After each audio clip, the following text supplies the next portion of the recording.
Jadi kita bisa ngerasain sakit kalau di badan kita masih ada sukma Ada ya. sukma. Makanya orang gila diapainnya nggak berasa apa-apa. Ya kagak, gitu. Istilahnya kita ketawain dia ketawa, kan gitu. Anehnya begitu. Assalamualaikum warahmatullahi wabarakatuh. Kami ucapkan terima kasih kepada para sobat Dua Mata Jidul yang telah mendukung keberadaan channel kami ini. Dan jangan lupa untuk share, like, subscribe, dan juga jangan lupa untuk membunyikan lonceng agar kalian tidak ketinggalan video terbaru dari kami. Untuk para sobat yang mengalami gangguan non-fisik, dapat menghubungi kami di kontak bawah ini. Terima kasih. Assalamualaikum warahmatullahi wabarakatuh.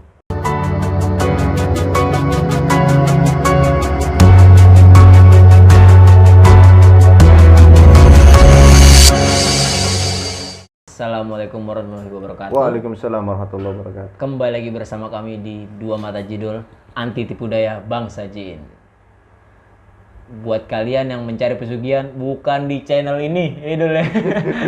Channel ini kita membahas tentang kesesatan pesugihan. Jadi jangan tanya-tanya lagi melalui WhatsApp pribadi kita dulu ya. Jadi kalau pengen tanya konsultasi boleh, cara menghindari jadi tumbal boleh lah konsultasi, atau misalnya ada keluarga yang dikerjain sama orang Idul ya. Nah, mulai dari pelet, di apa biasanya calon tumbal itu boleh tuh konsultasi di kita, nanti insya Allah kita bantu lah dengan kemampuan kita yang kita miliki dulu ya. Kalau nyari pesugihan jangan kesini dah. Oh iya Dul, pada kesempatan kali ini Dul, gue punya sedikit pertanyaan nih buat lo, masalah karena kemarin baru aja nih Dul, tetangga gue anak kecil tuh tiba-tiba suka bengong karena dia suka main maghrib kan. Anak kecil itu suka bengong, dibawalah ke dukun anak kan. Biasanya tuh di kampung kita kan pasti kan ada tuh dukun yang bisa ngobatin anak, katanya sukmanya diumpetin sama kolong wewe gitu Dul. Kalau menurut lo garis besarnya sukma yang diambil bangsa jin itu gimana sih Dul? Kenapa itu anak jadi bengong? Gimana sih proses pengambilan sukmanya itu? Jadi proses pengambilan sukma si anak kecil ini ya, satu, jin juga nggak sekonyong-konyong narik sukma itu. Nah, itu yang pertama. Yang kedua, si anak ini hiperaktif atau tidak hiperaktif. Tuh. Nah, di saat yang ketiganya, di saat anak ini misalkan dia tidak hiperaktif, ya kan? Beda dengan anak-anak lainnya, dia kan suka bengong tuh, diem. Nah, ketika lagi yang di sukma itu ya. Saat dia bengong, saat dia diem, saat dia tarik napas, maka dicabutlah sukmanya itu. Nah, jadi jin ini istilahnya jin yang profesional buat narik sukma. Itu. Jadi sukma itu akan ditarik bersamaan dengan si anak narik nafas itu. Yang keduanya, kalau dia hiperaktif, ya kan? Hiperaktif. Jin ini kurang suka dengan anak itu. Nah, nggak bisa diem gitu nggak ya. bisa diem. Karena apa? Kadang anak yang hiperaktif ini dia itu dia melampaui kawasan dari area permainannya dia gitu. Jadi dia masuklah ke tempat istilahnya kediaman si jin ini gitu. Juga mungkin salah si anak juga ya, di Islam aja maghribnya disuruh masuk ke rumah itulah. dan tutup pintu Kan ada anjuran kan. Masuk ke dalam rumah dan tutuplah pintu-pintu kalian gitu kan. Ini ngapain jadi pada keluar maghrib anaknya diumbar aja kayak ayam kan. Nggak boleh begitu. Harus ditutup, ya kan, tutup pintu, penuhi air bak-bak air kamu dan tutupilah air kamu kan, begitu kan Nabi merintahkan. Ini enggak kan, anaknya dikeluarin aja kan begitu. Tapi selalu wewe gombel nggak sih Dul yang melakukan itu? Kalau untuk anak-anak kecil gitu yang mengambil sukmanya selalu wewe gombel, apa ada makhluk lainnya sih Dul yang kadang gini ya, kita ini udah istilahnya terekam, daya rekam kita itu yang mengambil sukmanya anak ini wewe gombel karena itu tradisi lama dari nenek, dari orang-orang tua kita. Jangan main ini, nanti di sana ada nenek gombel yang suka ngambil gitu.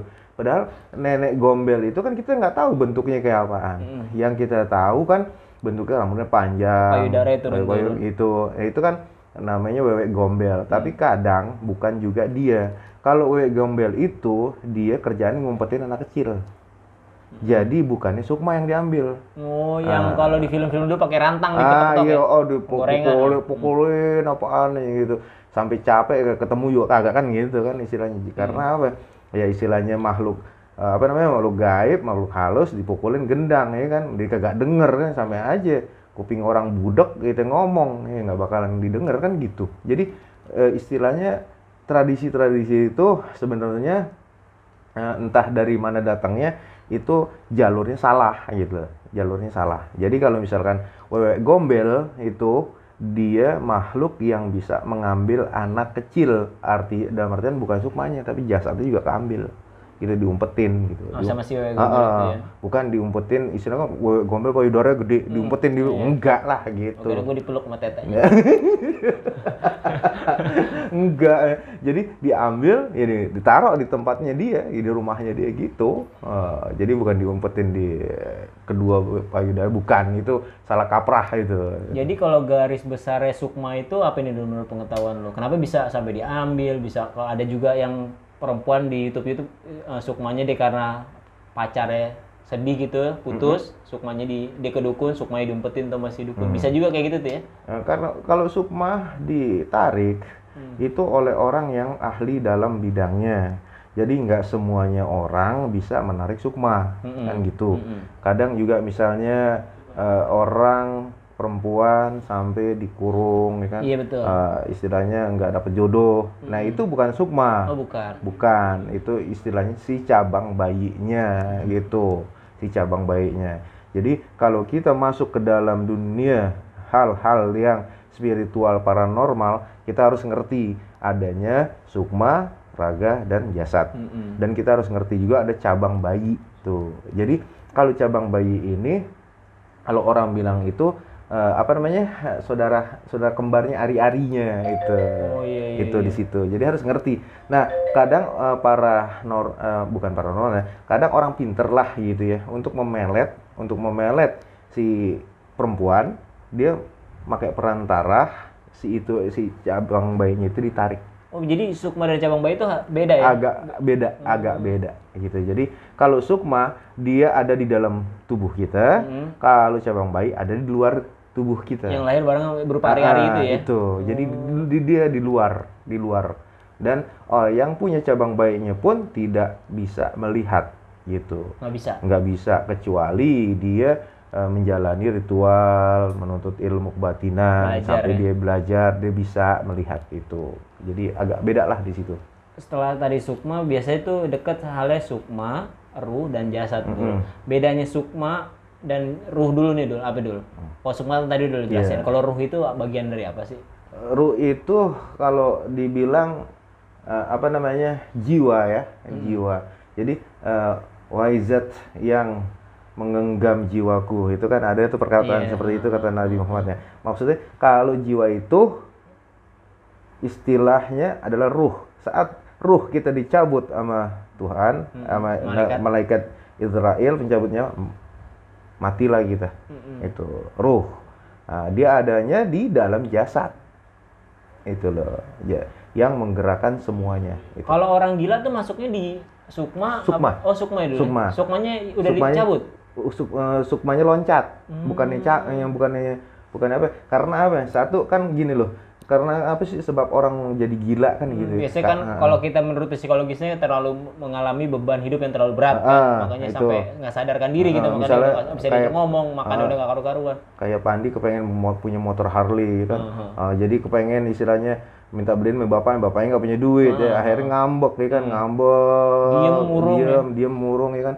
Nah pagi-pagi udah nongkrong di pinggir kali kan. Mau maghrib pulang tuh rutinitas begitu. Ya yang namanya badan juga kan harus dijaga supaya sehat, supaya kuat. Nah karena badannya nggak sehat, nggak kuat, maka sukmanya nggak betah. Sukma juga lemah. Gitu. Nah saat badan rusak, nih jasad rusak.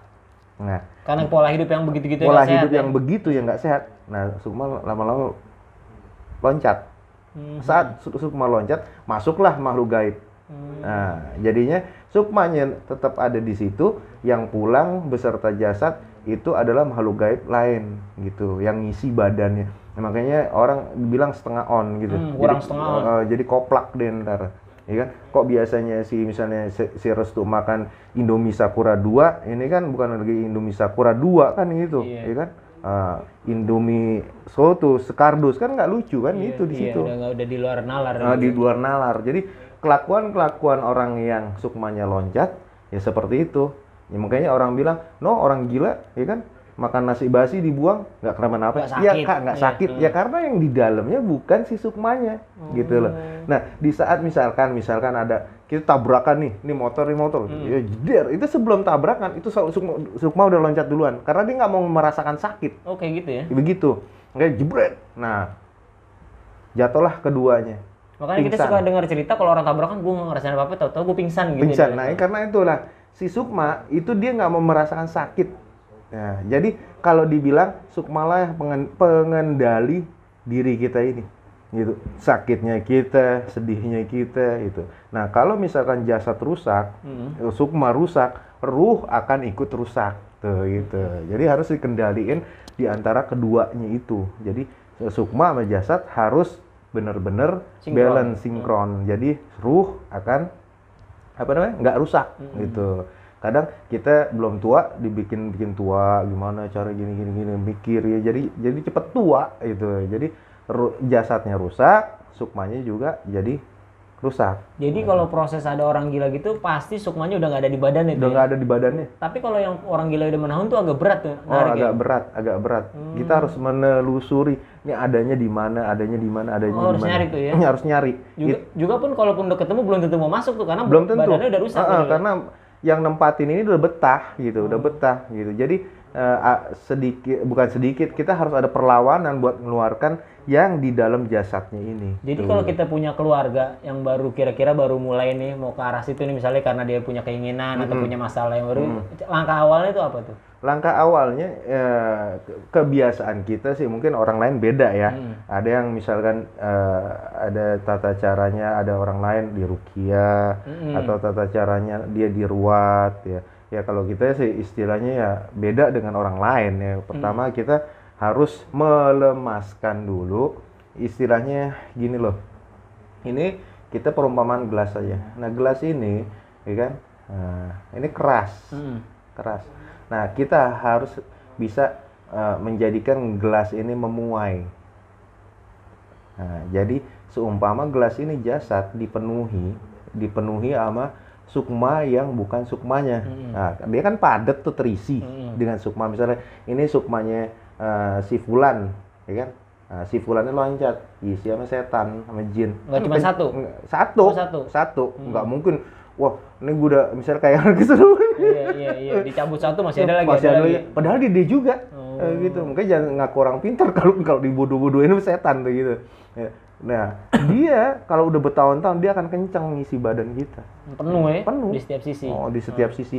Makanya kalau dicabut itu kita harus memuaikan dulu, ngelemesin ini biar kita bisa ngangkatnya gitu. Kalau kita sukmanya jasadnya terisi istilahnya jin, ya kan? Tapi kita nggak kendorin, itu kita nariknya berat banget.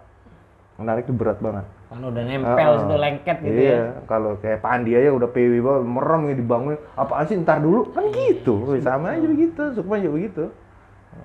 Jadi jangan istilahnya memandang remeh. Misal anak tuh jangan suka diikutin apaan gini-gini, nanti kalau ngambek susah, bahaya di situ.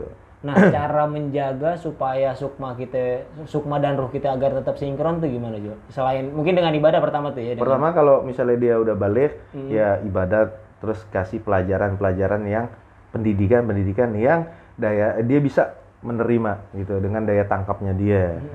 Jangan itu yang kedua, yang ketiganya jangan kita misalnya jangan terlalu keras gitu omongan kita. Lu jangan main di sono, itu tempat angker, jangan begitu. Nah, jadi kita dengan bahasa yang enak. Dari mana gitu tanya. Besok-besok jangan main lagi ke sana ya, gitu, karena itu jarang disinggahi orang gitu. Itu jangan. Jadi omongannya seperti itulah. Jadi jangan istilahnya jangan ke sono. itu tempat angker, lu nggak tahu, ntar lu gini, jangan begitu. Sebagai orang tua jangan begitu. Dan juga istilahnya tadi itu yang disarankan kalau maghrib, ya kan, anak jangan diumbar, ya kan, anak kecil, ya kan, jangankan anak kecil, anak perawan juga, nanti takutnya apa ya kan, kalau misalnya disengget mepandi, restu kan kagak lucu kan gitu, anak perawan ya, gitu aja.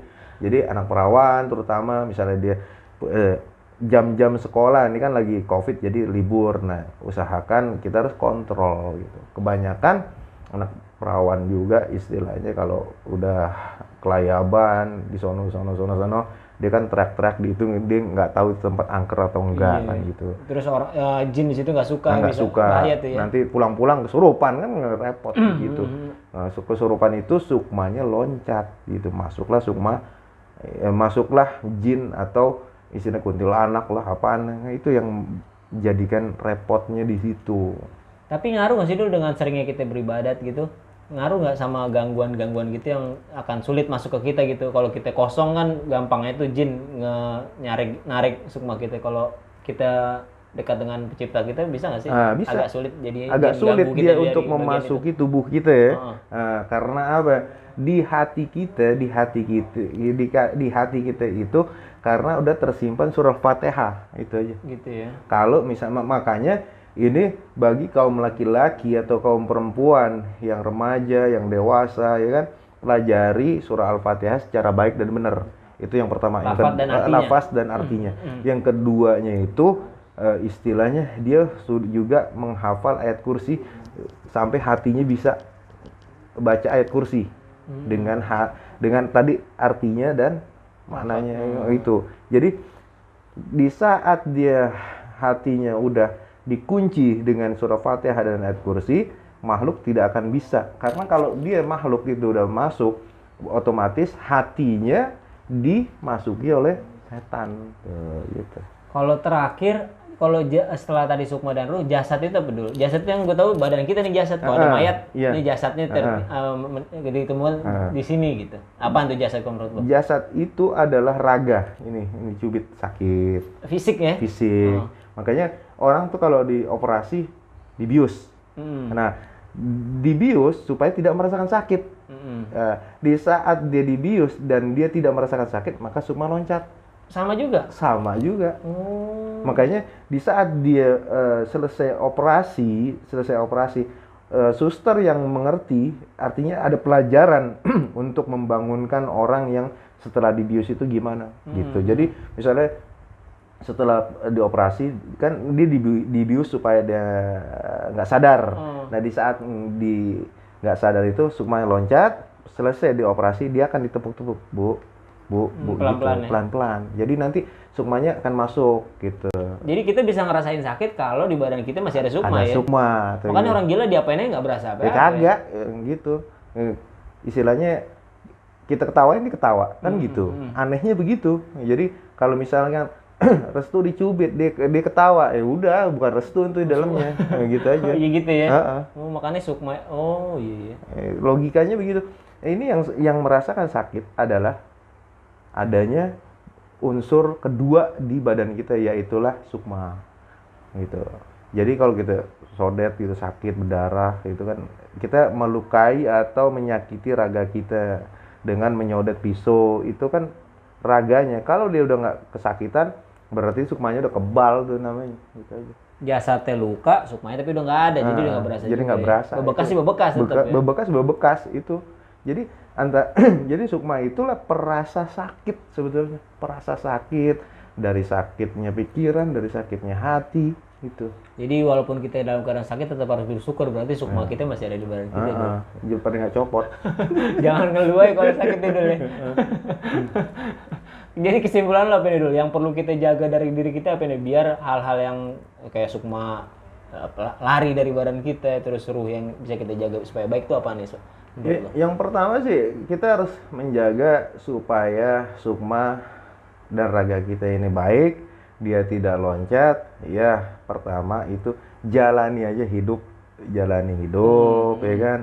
Hadapi hidup, mau susah, mau seneng, ya bersyukur gitu, jalani.